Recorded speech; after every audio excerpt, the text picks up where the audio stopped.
जय हिंद साथियों, मैं अपने इस वीडियो में आपका अपना स्वागत करता हूं। आज की इस वीडियो में हम लोग बात करेंगे विद्युत धारा यानी इलेक्ट्रिक करंट के बारे में। तो सबसे पहले आपको मैं ये बता दूं कि ये वीडियो बेसिकली किन के लिए इम्पोर्टेंट होने वाला है। तो अगर आप किसी भी कॉम्पिटिटिव एग्ज़ाम की तैयारी कर रहे हैं, जिस भी एग्ज़ाम में साइंस पूछा जाता है, साइंस में फिजिक्स से संबंधित विद्युत धारा वाला चैप्टर अगर पूछा जाता है तो वो सभी के लिए इम्पोर्टेंट है। बेसिकली ये जो रेलवे की जितनी भी वैकेंसीज़ आई हैं, चाहे वो एएलपी की हो, टेक्नीशियन हो, आरपीएफ हो, एनटीपीसी, ग्रुप डी या फिर जो भी वैकेंसी आने वाली हैं, उन सभी के लिए महत्वपूर्ण होने वाला है। तो सामान्यतः विद्युत धारा यानी भौतिक विज्ञान फिजिक्स से विद्युत धारा चैप्टर से बहुत सारे प्रश्न पूछे जाते रहते हैं। तो इसको बेसिकली हम 2 पार्ट में डिस्कस करेंगे। ये हमारा फर्स्ट पार्ट होगा। इसमें जितने भी प्रश्नों को संभव हो सकेगा उतना डिस्कस किया जाएगा। बाकी इससे संबंधित जो और भी प्रश्न बनते हैं उनको हम लोग नेक्स्ट वीडियो के माध्यम से भी समझेंगे। तो इसमें कुल मिला के हम लोग 50 से 60 प्रश्नों को कवर करने वाले हैं। तो चलिए आइए स्टार्ट करते हैं। तो देखिए, विद्युत धारा बेसिकली ये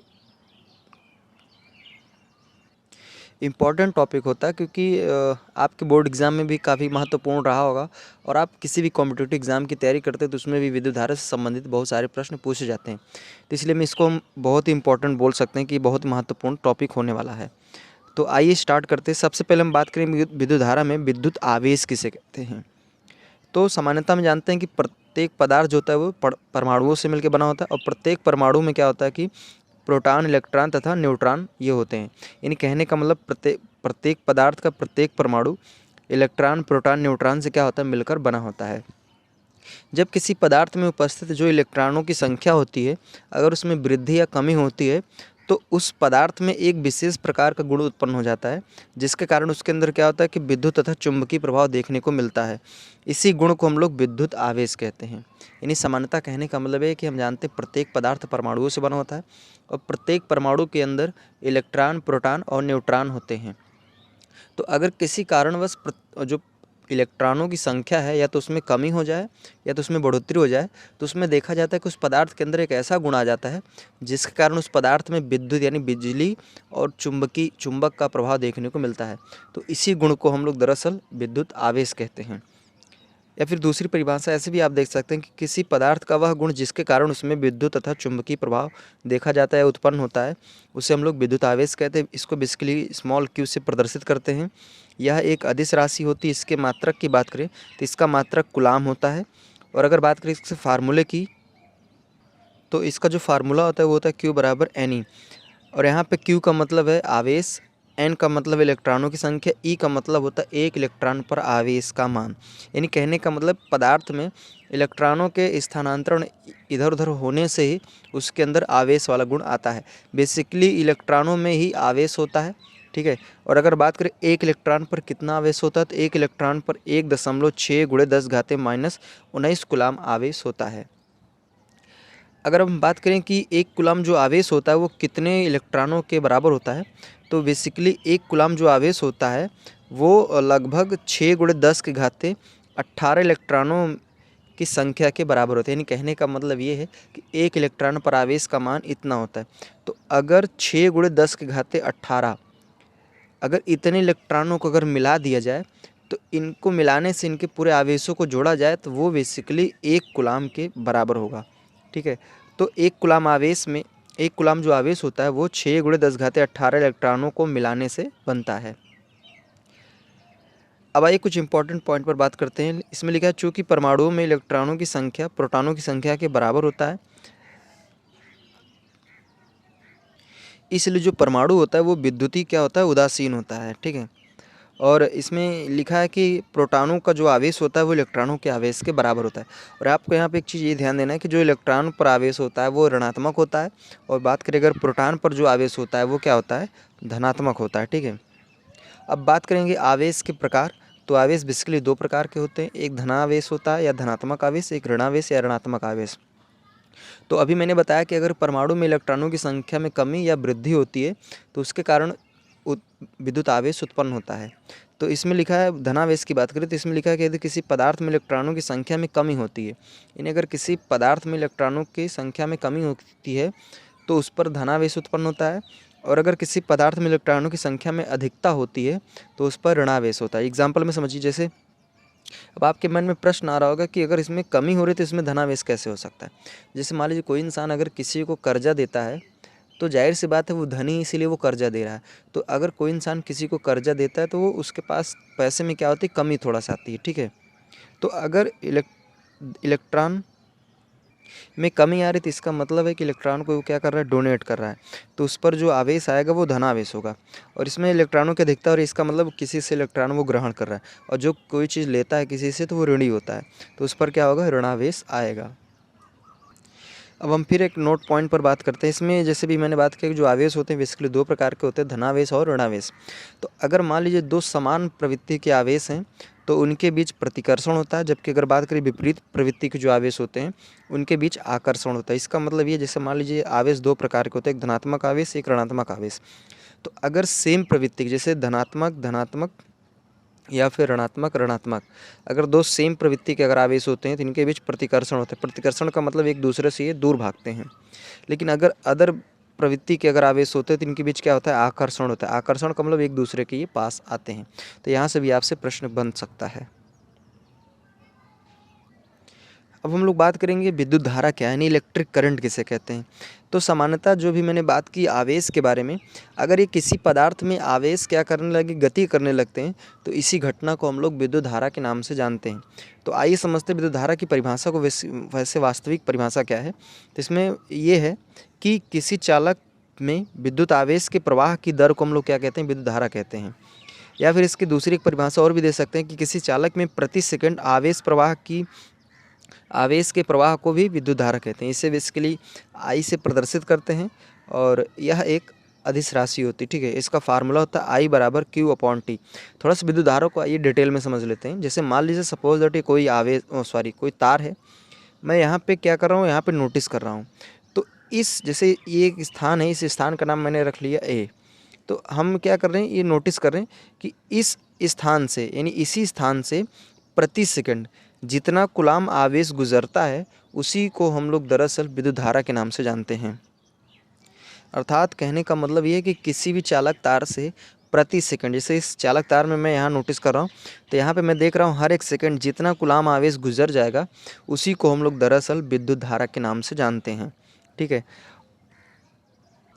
अगर मान लीजिए कि मैंने यहाँ पे नोटिस किया कि यहाँ पे देखा जा रहा है कि हर एक सेकंड एक कूलाम आवेश गुजर रहा है, इसका मतलब ये है कि यहाँ से जो इलेक्ट्रॉनों की संख्या है वो 6 × 10⁻18 इलेक्ट्रॉन, ठीक है।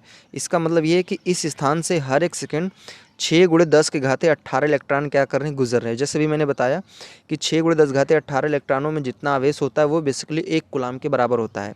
तो इसका मतलब अगर इधर से एक कूलाम आवेश गुजर रहा है तो 6 × 10⁻18 इलेक्ट्रॉन इधर से क्या हो रहे हैं, इसका मतलब गुजर रहे हैं, ठीक है। अब हम बात करें कि अगर विद्युत धारा का मापन किससे किया जाता है, यानी कहने का मतलब जैसे कि हम कैसे पता करेंगे कि इस स्थान से प्रति सेकंड कितना कूलाम आवेश जा रहा है। तो इस चीज़ को मेज़रमेंट करने के लिए एक डिवाइस होती है जिसको हम लोग अमीटर के नाम से जानते हैं। तो विद्युत धारा का बेसिकली मापन अमीटर नामक युक्ति से किया जाता है और इसको क्या किया जाता है, परिपथ में श्रेणी क्रम में जोड़ा जाता है। श्रेणी क्रम क्या होता है, इसको थोड़ा समझ लीजिए। जैसे मान लीजिए ये वायर है, इसमें क्या हो रही है, करंट यानी आवेश का प्रवाह हो रहा है। तो हमें कैलकुलेट करना है कि यहाँ पे किसी स्थान पर प्रति सेकंड कितना आवेश गुजर रहा है। तो इस तार को क्या करेंगे, यानी बीच से इस तार को तोड़ देंगे, यानी बीच से इस तार को क्या करेंगे, तोड़ देंगे। फिर उसके बाद जो मीटर होता है उसमें भी 2 वायर होते हैं। जैसे मान लीजिए ये मीटर है, इसमें 2 वायर होते हैं, तो इसका एक वायर इससे जोड़ देंगे, एक वायर इससे जोड़ देंगे। तो इस तरह का जो कनेक्शन होता है ना, इस तरह के कनेक्शन को हम लोग श्रेणी संयोजन बोलते हैं, ठीक है। तो आपका जो मीटर होता है बेसिकली श्रेणी क्रम में जोड़ा जाता है। और अगर हम बात करें विद्युत धारा के मात्रक की, तो इसका एक मात्रक तो होता है कूलाम/सेकंड और एक होता है एम्पियर, ठीक है। ये फेमस मात्रक है, विद्युत धारा का सबसे फेमस मात्रक एम्पियर होता है। बाकी आपको कूलाम/सेकंड भी याद करना है, क्योंकि कभी कभी क्या होता है कि बच्चे इसको नोटिस करते हैं और एग्जाम में ये पूछ लेता है तो कन्फ्यूज हो जाते हैं। फिर अगर बात करें कि जो विद्युत धारा का मात्रक एम्पियर होता है ये किस वैज्ञानिक के नाम पर रखा गया है, तो बेसिकली ये विद्युत धारा का मात्रक एम्पियर जो है ये एक वैज्ञानिक थे जो फ्रांस के थे, उनका नाम था आंद्रे मेरी एम्पियर। तो आंद्रे मेरी एम्पियर फ्रांसीसी एक वैज्ञानिक थे, उन्हीं के नाम पर विद्युत धारा का मात्रक एम्पियर रखा गया है। अब आइए हम लोग बात करेंगे विद्युत विभवांतर, जिसको हम लोग नॉर्मली वोल्टेज के नाम से भी जानते हैं। सामान्यतः हम लोग अपने घरों में वोल्टेज नाम सुना होगा, जैसे हम लोग कहते हैं ना 230 वोल्ट की बिजली है, 220 वोल्ट की बिजली है, 440 वोल्ट, 11,000 वोल्ट, इस तरह के शब्द हम लोग यूज करते रहते हैं। दरअसल ये जो वोल्टेज होता है ना, ये एक प्रकार का प्रेशर होता है, जो क्या करता है किसी भी चालक तार के अंदर इलेक्ट्रॉनों को, यानी कह सकते हैं आवेश को गति कराने में सहयोग करता है। तो कहने का मतलब ये है कि वोल्टेज दरअसल एक प्रकार का प्रेशर होता है, जो क्या करता है कि किसी चालक तार में आवेश को, या कह सकते हैं दरअसल आवेश जो होता है वो इलेक्ट्रॉनों में होता है, या फिर आप इलेक्ट्रॉनों का प्रवाह बोल सकते हैं, या फिर सीधा सीधा आप आवेश का प्रवाह कह सकते हैं। तो आवेशों को प्रवाहित करने में क्या करता है, सहयोग करता है। अगर हम इसकी परिभाषा में की बात करें, तो इसकी परिभाषा में आप ऐसे कह सकते हैं, किसी विद्युत परिपथ में एक कूलाम आवेश को एक बिंदु से दूसरे बिंदु तक ले जाने में जितना कार्य करना पड़ता है, उसे हम दरअसल विद्युत विभवांतर या वोल्टेज के नाम से जानते हैं। इसको बेसिकली हम लोग V से प्रदर्शित करते हैं, वोल्टेज को V से प्रदर्शित करते हैं। इसके फार्मूले की बात करें तो V बराबर होता है W/Q, और जो विभवांतर होता है दरअसल वो एक अदिश राशि होता है। यहाँ से भी प्रश्न बनता है, तो ध्यान देना, विद्युत धारा भी एक अदिश राशि थी और विभवांतर भी क्या होगा, एक अदिश राशि होगा। अगर हम बात करें विद्युत विभवांतर यानी वोल्टेज का मात्रक, क्या वोल्टेज को किससे मेजरमेंट किया जाता है, तो वोल्टेज को बेसिकली वोल्ट मीटर से मेजरमेंट किया जाता है। और वोल्ट मीटर जो होता है वो सदैव परिपथ के समांतर क्रम में जोड़ा जाता है। जैसे भी मैंने बात किया मीटर की, वो श्रेणी क्रम में जोड़ा जाता है, लेकिन वोल्टेज क्या होता है, ये वोल्ट मीटर जो होता है वो सदैव समांतर क्रम में जोड़ा जाता है। समांतर क्रम का मतलब क्या होता है, जैसे मान लीजिए हम जानते हैं दो वायर होते हैं, एक फेज होता है, एक न्यूट्रल होता है, और ये मान लेता हूँ कि ये आपका वोल्ट मीटर है। तो इसमें यहाँ से भी क्या होते हैं, दो तार निकले होते हैं। तो अगर एक तार इससे कनेक्ट हो और एक तार इससे कनेक्ट हो, तो इस तरह के कनेक्शन को हम लोग समांतर संयोजन बोलते हैं। ठीक है, तो वोल्ट मीटर आपका समांतर क्रम में होता है। वोल्ट मीटर का काम ये होता है कि जैसे अगर किसी तार में करंट फ्लो कर रही है, तो उसमें जो आवेश गति कर रहे हैं उसको कितना प्रेशर से उसको धक्का दिया जा रहा है, उस चीज़ को मेजरमेंट किया जाता है। ठीक है, तो जैसे मान लीजिए अगर आपके घर में 220 वोल्ट आ रहा है, इसका मतलब ये है कि आपके घर के जो वायर है उसमें जो करंट का प्रवाह हो रहा है, उसमें 230 वोल्ट या 220 वोल्ट के प्रेशर से आवेश को प्रवाहित किया जा रहा है। इसका मतलब ये होता है। ठीक है, जैसे कभी कभी क्या होता है कि हमारे घरों में वोल्टेज कम रहता है, तो हम देखते हैं कि लाइट धीमी रहती है। इसका मतलब ये है कि आवेश का प्रवाह स्लोली हो रहा है। अगर वही वोल्टेज अधिक आ जाता है तो आवेश का प्रवाह तगड़ा होता है और हमारे घर में पर्याप्त बिजली रहती है। ठीक है, तो यहाँ पे वोल्ट मीटर को सदैव समांतर क्रम में जोड़ा जाता है। अगर हम बात करें विद्युत विभवांतर के मात्रक की, तो इसका एक तो मात्रक होता है जूल बटे कूलाम, और जो फेमस मात्रक होता है वो होता है वोल्ट। ठीक है, और अगर बात करें कि जो विभवांतर का मात्रक वोल्ट है वो किस वैज्ञानिक के नाम पर रखा गया है, तो दरअसल ये इटली के एक वैज्ञानिक थे जिनका नाम था अलेसांद्रो वोल्टा। जैसे भी मैंने बात की एम्पियर की, तो आंद्रे मेरी एम्पियर के नाम पर रखा गया था। ठीक उसी तरह वोल्ट जो होता है, ये एक इटली के वैज्ञानिक थे जिनका नाम था अलेसांद्रो वोल्टा। तो अलेसांद्रो वोल्टा के नाम पर ये वोल्टेज का जो मात्रक वोल्ट होता है वो रखा गया है। अब आइए हम लोग बात करेंगे विद्युत प्रतिरोध के बारे में। यहाँ से भी आपके बहुत सारे प्रश्न पूछे जाते हैं। तो सामान्यतः एक चीज़ आपको मैं पहले ही बता दूं, प्रतिरोध क्या है। इससे पहले आप ये चीज़ जान लीजिए, जैसे आपने देखा होगा कि आपके घर में जितने भी विद्युत उपकरण होते हैं, यानी बिजली से चलने वाले जितने भी उपकरण होते हैं, आपने देखा होगा कि अगर वो बिजली से काम कर रहे हैं तो कुछ समय बाद उनको टच करके आप जब टच करते हैं तो आप देखते हैं कि वो हीट हो जाता है। तो दरअसल वो हीट क्यों होता है, उसमें हीट होने की अगर बात करें उसका मेन कारण क्या होता है, तो हीट होने का मेन कारण यही प्रतिरोध ही होता है।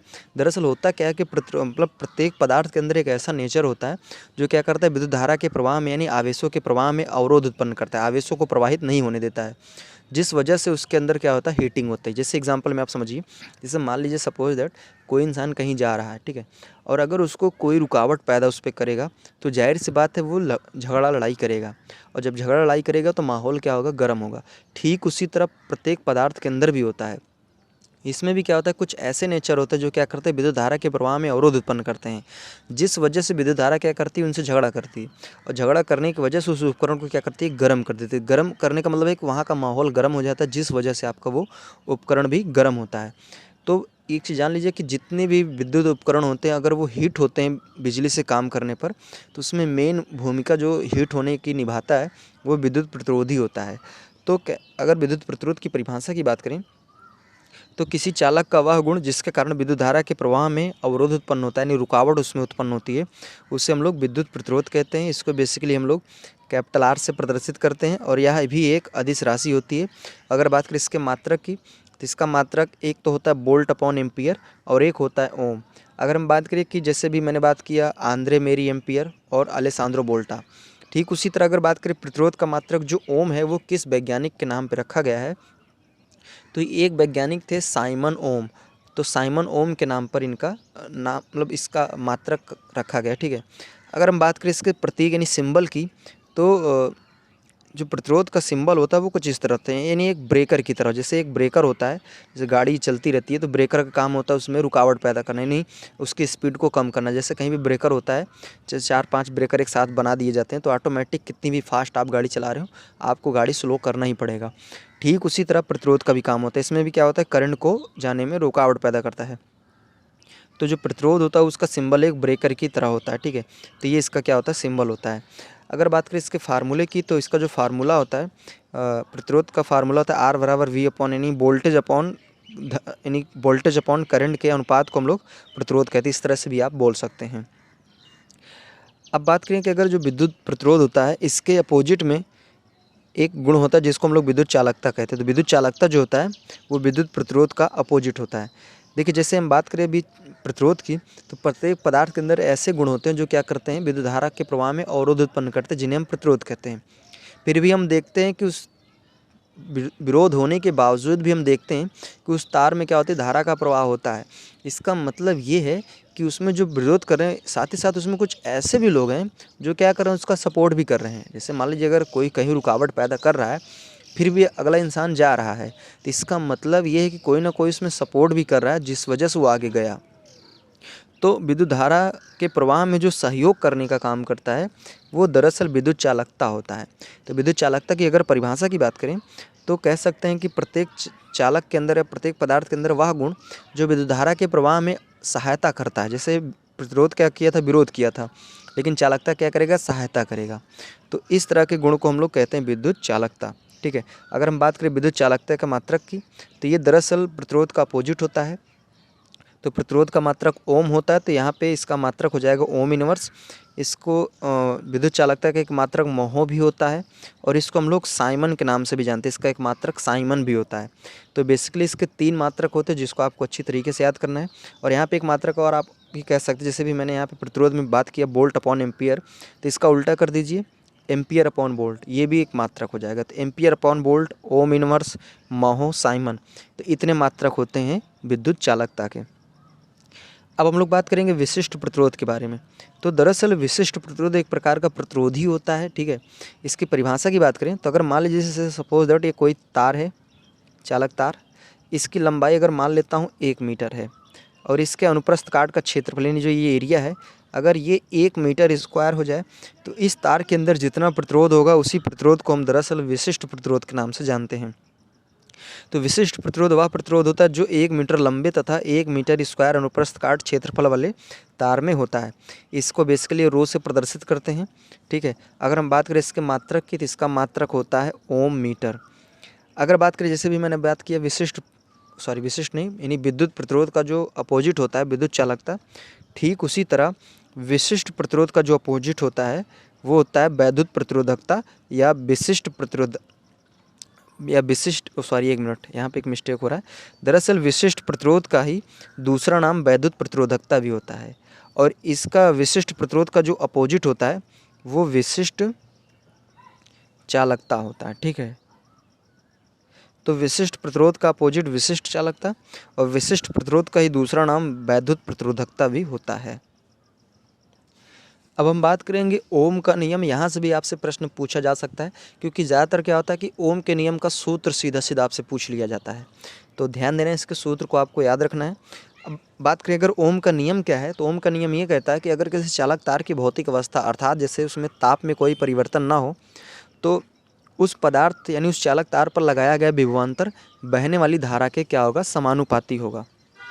यानी V जो होगा ये डायरेक्टली प्रोपोर्शनल होगा I के। तो यहाँ से प्रोपोर्शनल का चिन्ह हटाएंगे तो एक नियतांक लिखेंगे जिसको R से प्रदर्शित करेंगे और V बराबर RI या फिर इसको V बराबर IR।